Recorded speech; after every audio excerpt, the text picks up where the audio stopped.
दोस्तों नमस्कार, कैसे हैं आप। मैं डॉक्टर भुवनेश्वर दीक्षित, आप देख रहे हैं लोकदर्शक। लोकदर्शक में मित्रों आपका स्वागत है। उम्मीद है कि आप सभी लोग अपने परिवार में कुशल मंगल से होंगे, चुस्त होंगे, दुरुस्त होंगे। आज मित्रों एक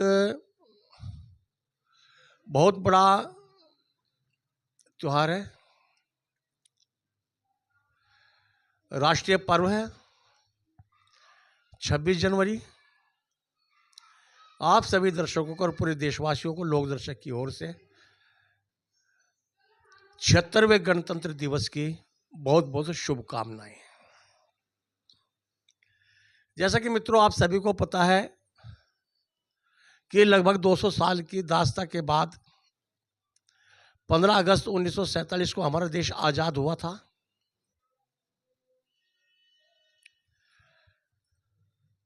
बड़ी कुर्बानियां दी स्वतंत्रता सेनानियों ने, कितने जुर्म सहन किए और बड़े बलिदानों के बाद 15 अगस्त 1947 को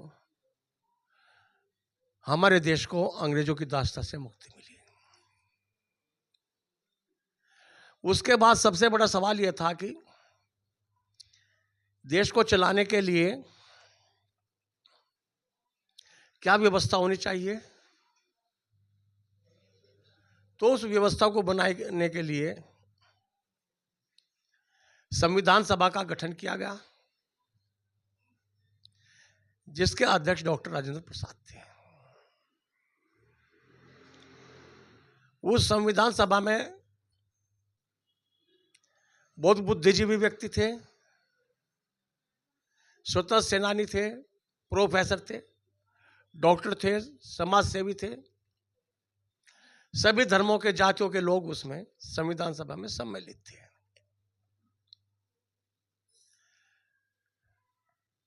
उस संविधान सभा के सदस्यों ने ब्रिटेन का संविधान, अमेरिका का संविधान, रूस का संविधान, कई देशों के संविधान को इकट्ठा करके उसमें से जो भी अच्छी बातें थी उन पर विशेष चर्चा करके, विशेष बात यह है कि यदि कोई भी बिंदु संविधान में डालना था या लिखना था या उसे सम्मिलित करना था तो उस पर संविधान सभा की चर्चा होती थी। चर्चा के बाद उसे एक प्रस्ताव पास करके यह तय कर लिया जाता कि यह बिंदु या ये चीज संविधान में रखनी चाहिए। जब में सभी बिंदु इकट्ठे हो गए, मैटर इकट्ठा हो गया, तो फिर उसके ड्राफ्ट की आवश्यकता थी कि उसे ड्राफ्टिंग कैसे की जाए। तो एक ड्राफ्टिंग कमेटी का गठन किया गया।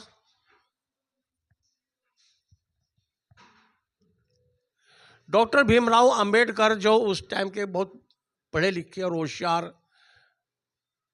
कानून के जानने वाले थे, उनकी अध्यक्षता में संविधान की ड्राफ्टिंग की गई और उसको अंतिम रूप दे दिया गया। संविधान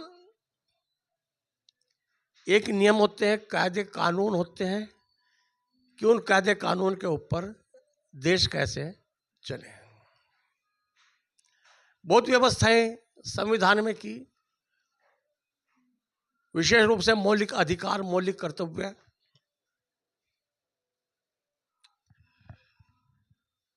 तो जब संविधान तैयार हो गया तो उसे लागू कराने की तिथि घोषित की गई 26 जनवरी 1950। 26 जनवरी 1950 से वो तैयार संविधान देश पर लागू हुआ और आज पूरा देश जो प्रगति पथ पर है, अपने स्वाभिमान के साथ वो उस संविधान के तहत ही है। सबसे बड़ी लोकतंत्र व्यवस्था संविधान ने दी।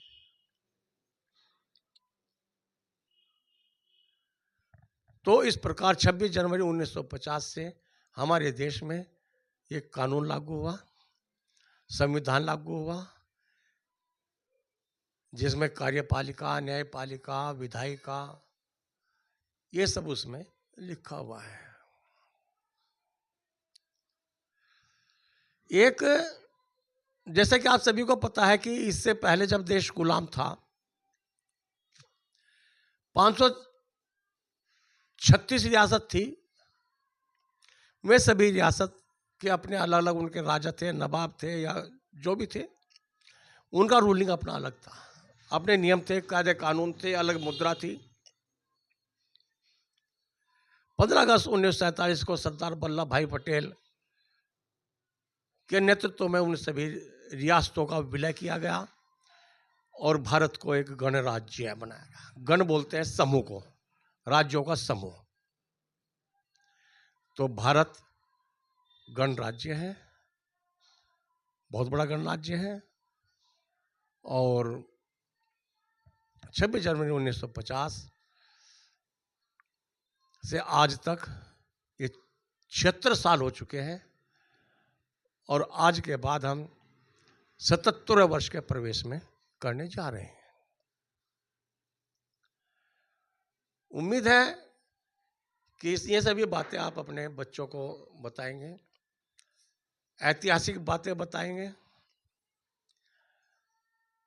अपने देश का अतीत बताएंगे, वर्तमान में हम लोग जी रहे हैं कि किस प्रकार कितनी कुर्बानियों से हमारा देश आज़ाद हुआ और कितनी बलिदान दिए और आज हम खुली हवा में सांस ले रहे हैं, स्वतंत्र रूप से ले रहे हैं। तो पुनः आप सभी को गणतंत्र दिवस की बहुत बहुत शुभकामनाएं। मित्रों, एक वीडियो वायरल हो रही थी, आज सुबह ही हमने देखी। ये राशन विक्रेताओं के लिए है, जिसमें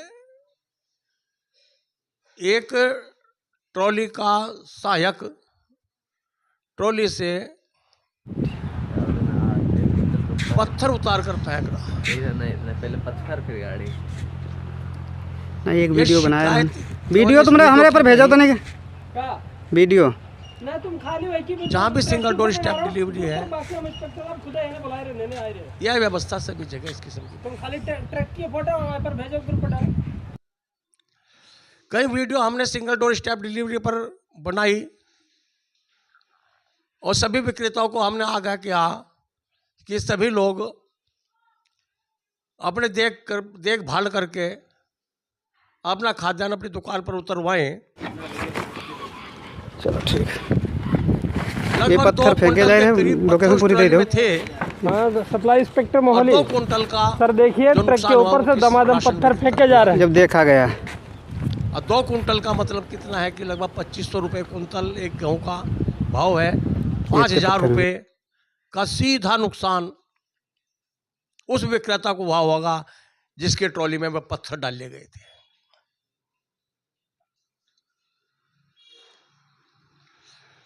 और साथ के साथ ही खाली बोरों का वजन भी नहीं दिया जा रहा। 565 ग्राम एक बोरे पर आधी किलो ये साफ हो गया।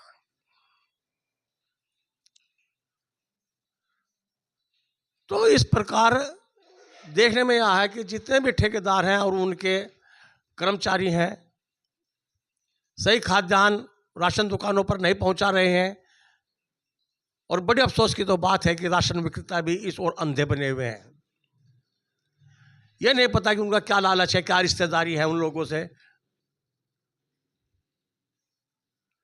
अपना खुद खाद्यान्न कम लेते हैं, स्टॉक कम होता है और उसके बाद इनके ऊपर कानूनी कार्रवाई होती है, विभाग कार्रवाई करता है। जो व्यक्ति अपने घर पर खाद्यान्न आया हुआ भी सही रूप से प्राप्त नहीं कर रहा है, तो उससे बड़े शर्म की बात कुछ नहीं हो सकती। ठीक इसी प्रकार हमने पिछली वीडियो में हमने बताया था कि 2001 से 2014 तक का भुगतान सभी जिलों के मुख्यालयों पर और मंडल पर पड़ा हुआ है। 500-600 करोड़ रुपए लगभग पड़े हुए हैं और उस पर भी है राशन विक्रेता अपना रुका हुआ पैसा जो जेब से दिया हुआ है उसे भी प्राप्त नहीं कर रहे हैं। पिछली वीडियो में हमने ये बात बताई थी, ये तो कमेंट्स आ रहे हैं कि हमको नहीं मिला। तो ऐसे किसी के पास जादू की छड़ी नहीं है कि जिनको नहीं मिला उनको घर पर जाकर दे दें। प्रयास तो करना पड़ेगा,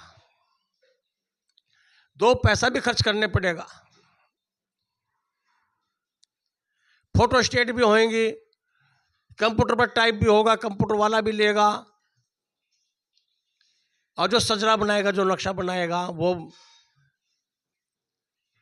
मैं आपको बता दूं कि एक फाइल हमने कोशिश करी कि तैयार की जाए 2001-2014 की। उस फाइल को 3 दिन में से हमने एक फाइनल तैयार किया, 3 साल का केवल।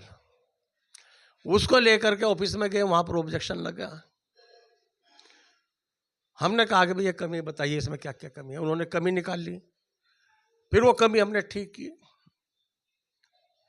ठीक करने के बाद फिर हमने फाइल दी, पता लगा कि उसमें एक फॉर्म ए लगता है, वो नहीं था।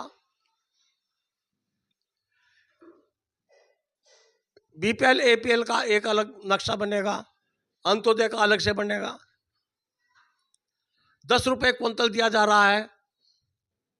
आप अंदाजा लगा लीजिए कि 10 रुपए कुंतल से किसका कितना पैसा बन सकता है।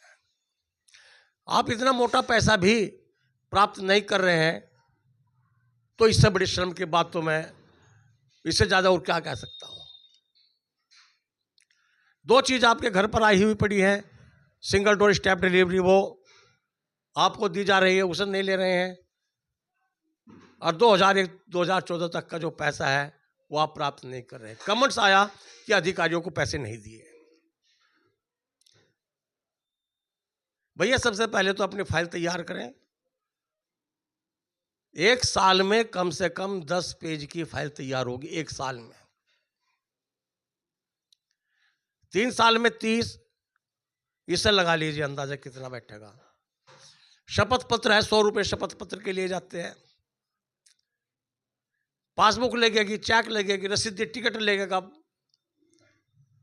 कम से कम 1 साल में 4 रसीदी टिकट लगेंगे, तो खर्चा तो लगेगा भैया।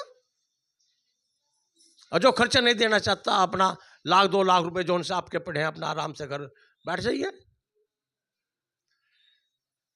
यदि आपके 1-2 लाख रुपए बनने हैं ना, उसमें से 10 या 15 हजार रुपए आप खर्च होते हैं, क्या दिक्कत है? वो तो पैसा आपका डूबा हुआ पड़ा है, खत्म है, वापस चला जाएगा। तो ये इनके प्रणाली इधर उधर की बात नहीं करके, किसी के ऊपर दोषारोपण न करके अपना पैसा लीजिए, अपना खाद्यान्न घर पे लीजिए। ये सभी राशन विक्रेताओं से गुजारिश है। पुनः आप सभी को 26 जनवरी गणतंत्र दिवस की बहुत बहुत शुभकामनाएं। उम्मीद है कि वीडियो अच्छी लगी होगी, तो इसे लाइक करें, सब्सक्राइब करें, शेयर करें।